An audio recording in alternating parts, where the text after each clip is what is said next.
Bonsoir tout le monde. Là, deuxième take.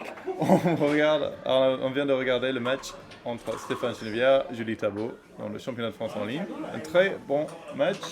Le lien est ici. Je vous conseille vivement de regarder. On va faire une petite perspective sur une des parties les plus intéressantes. Tu vas chercher le lien.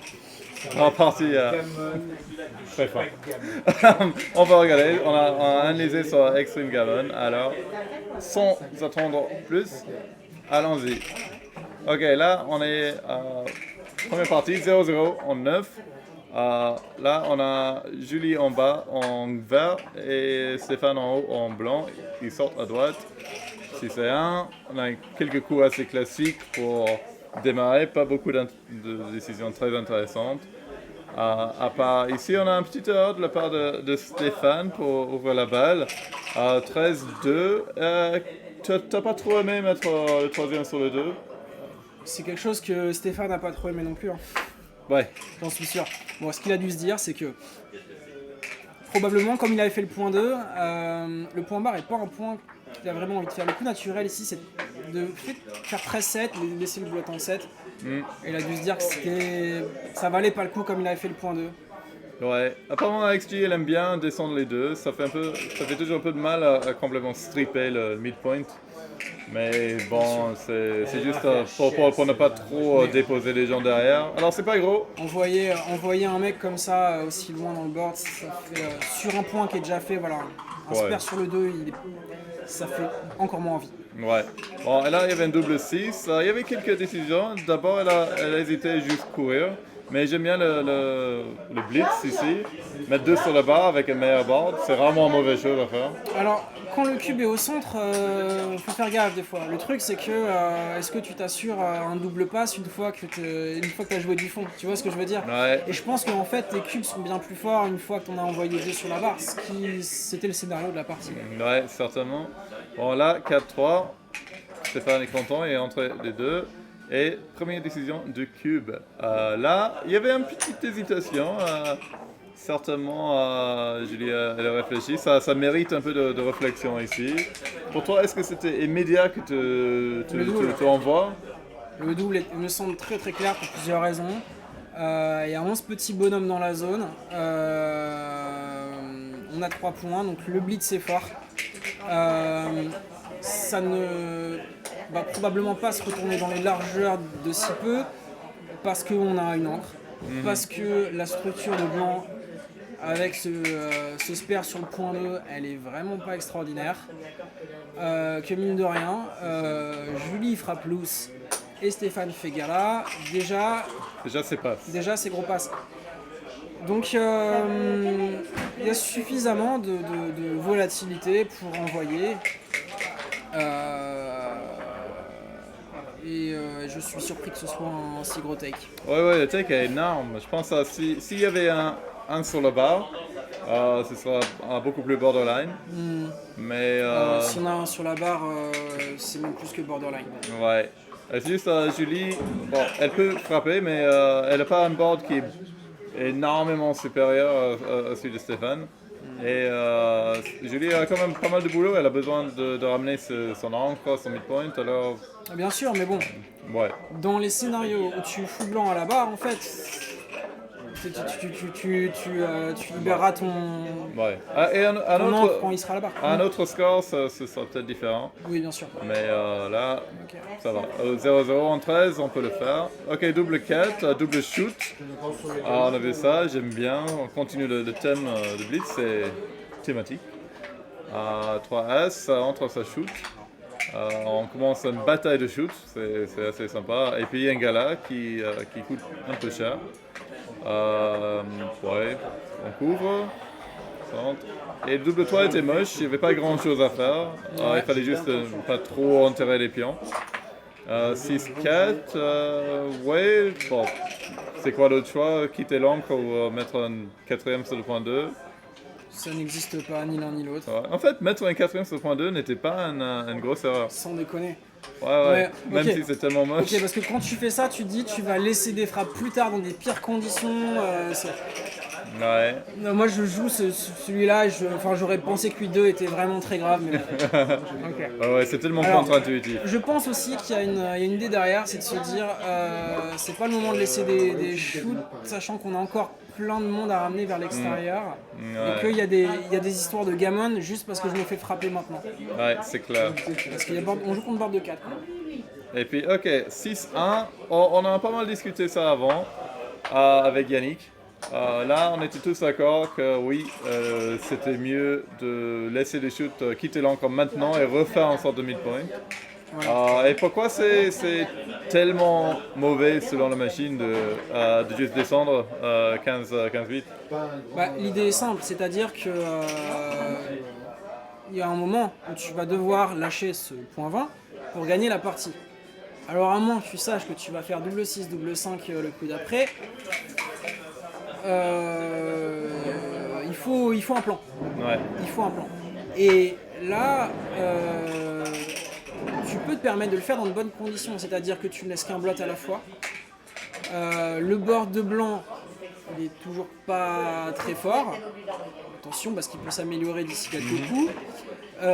Et puis mine de rien, alors on laisse des frappes dans tous les cas, mais le problème, à supposer qu'on arrive à planquer le blot, le problème maintenant c'est un point en 14 à nettoyer qui va être problématique à nettoyer, mais moins que s'il était encore plus loin, c'est-à-dire encore au point 20. Ouais. Donc c'est une forme de pay now or pay later, où là tu as envie de prendre dans tous les cas tu payes tout de suite, mais juste tu as envie d'améliorer l'encre parce que c'est mieux au niveau timing, c'est mieux. C'est pas le problème, je pense que je comprends pourquoi elle a décidé ça. Je pense qu'elle a regardé l'autre, mais elle s'est peut-être dit, ok, si je mets là, pour shooter, il sera obligé de quitter son encre et laisser un blot de l'intérieur, et comme ça je peux rattaquer. C'est peut-être ça que j'ai un peu le processus. Mais ouais. J'en sais rien. Moi je te dis honnêtement, j'en sais rien. Ouais. C'est juste pour essayer de comprendre pourquoi on fait des décisions. Oui, comme mais ça, non, mais ok, mais de l'autre côté, tu laisses aussi des, des points sur la tête sur le point 5. Il est possible que ce soit ça, qu'elle ait voulu tenir à garder son point 5. Moi, je fais pas d'hypothèse, j'en sais rien, ça peut être un peu tout et n'importe quoi. C'est pas forcément très très facile non plus. Hein. Ok. C'est compliqué ce jeu. Ouais. Et puis, en fait, elle a laissé le blot et c'était une grosse erreur de shooter. Et tu sais pourquoi il a joué comme ça, parce que c'est Julie qui l'a enduit d'erreur. L'idée c'est que là, ce point 20 va tellement être un problème que tu peux prendre le temps tranquillement de faire le board. Parce que tu vas avoir des frappes, ça va venir tranquillement. Ouais. Ton encre elle est forte. Pour l'instant tu laisses des contre-frappes, voilà, tu laisses les deux qui frappent depuis la barre. Tous les 7. Contre un board qui est fort. Ouais. Tu peux te permettre de tranquillement stabiliser ta position, faire des points et avoir des frappes qui seront bien plus assassines plus tard. Ouais. Et les contre-frappes ils vont coûter très très cher. Avec 3 blots dans la nature, ça fait un peu peur. Bien sûr. Et quand on regarde les chiffres, on remarque une chose qui est assez intéressante, c'est surtout que ça encaisse quasiment 6% de gammon en plus. Ah waouh. C'est juste à cause des blots. Quand ça tourne mal, ça tourne très très mal. Voilà. Allez, continuons. 6-3, ça rentre, ça sort, ça me paraît logique. Là, ok, c'était un blunder de shooter sur le 9, encore une fois. Alors là, par contre, là, tu veux faire 7-2. Ouais. Là, honnêtement, moi, je...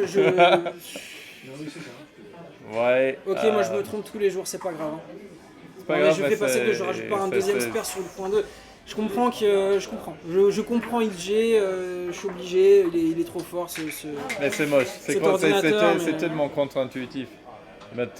D'enterrer une 4ème, c'est horrible. Okay. Oui, mais il y a tous les ingrédients. T'es en retard à la course, l'adversaire a déjà claqué un homme qui pourra jamais plus servir à rien. C'est peut-être juste la même chose que tu disais tout à l'heure. Il y aura encore des shoots, il n'y a pas besoin de faire ça. Elle essaie tellement de... Non mais la différence, c'est que l'autre, tu renforçais ton board. Là, quand tu fais 7-2... Tu renforces pas grand-chose. Ouais. Tu renforces ton point 2. Ok, ça rentre, ça shoot, bien sûr. Ça rentre, ça re-shoot. Ok, quelques shoots qui continuent. Ça, c'était intéressant. La décision de couvrir shooter. Yannick, il hésitait, il Ouais, pensait je connais. peut-être juste couvrir et cacher un blot, le 16-13. Ouais, ok. J'avais un doute là aussi parce que les contre-frappes Contre-frappe, ça coûte mal quand même. ouais, Ouais. semblaient assez graves. Mais au moins, ici, tu as un meilleur board. Bon, tu n'as pas meilleur board qu'elle, mais tu as meilleur board que tu avais avant. Après, ce qu'il y a avec ce coup-là aussi, c'est que t'as plus de spare sur le point 6. C'est un truc qu'on généralement n'aime pas trop. Ouais, c'est vrai. Mais ok, bien joué Steph, parce que moi j'aurais probablement pas trouvé, j'ai pas envie de lâcher le... Ouais, je me dis je vais avoir des frappes après, Ouais. malgré tout. C'est ça ce qui m'est venu à l'esprit tout d'abord. Moi j'avais même pas le deuxième coup, j'avais le troisième. Ouais. Et puis, bon, redouble et passe avec un sur le bar. À mon avis, c'est pas aussi évident qu'on dirait avec les chiffres, mais il y a juste il y a beaucoup de shoots et il y a beaucoup de gammons. Je prends ça, mais tellement facilement, moi, enfin tellement facilement. Ouais, mais t'as pas envie de démarrer le match à 8-0. C'est un peu le J'ai truc. pas envie de donner 2 points gratos là-dessus non plus. Enfin après, voilà, moi je me serais planté, donc ce que je vais dire ça n'a pas trop d'importance. Mais Bon, c'est très. vu la structure, tu vois que pour l'instant t'as 4 points, que blanc on a que 3. Tu vois que les 4 sont dupliqués. Ouais. Tu vois que t'es en avance à la course. Non mais ça fait beaucoup pour que j'ai envie de passer si tu veux. Ouais. Donc ok, bravo à Julie pour avoir trouvé le pass parce que... Moi, je pensais que c'était un take aussi. J'aurais pris ça et j'aurais peut-être pris un gammon. Ouais, non mais ok. Ouais. Bravo Julie qui a joué à 5 de PR Vraiment nickel. et je pense que ben voilà, on est à notre place à commenter ici. Ouais, très bien. C'est on celle qui a- joue on en a la- finale, voilà, c'est ça, bien. ouais. Ah ouais. Bon, allez, ça c'était nos perspectives sur le match, hein, bon, une des parties au moins.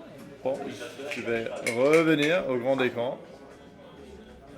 Bon, merci à tout le monde d'avoir suivi. Je pense là on a parlé sans cesse pendant, je dirais, une semaine maintenant. Ouais, commence à avoir la gorge qui commence à faire Ouais, soif. on va peut-être régler cette situation parce que ouais. heureusement il y a un bar qui est juste là-bas. Ah, alors, Merci pour l'invitation James. bon, merci d'être venu, plaisir. c'est très intéressant et très utile tes perspectives et je vous dis à tout le monde, bonne soirée. Bonne soirée, ciao ciao.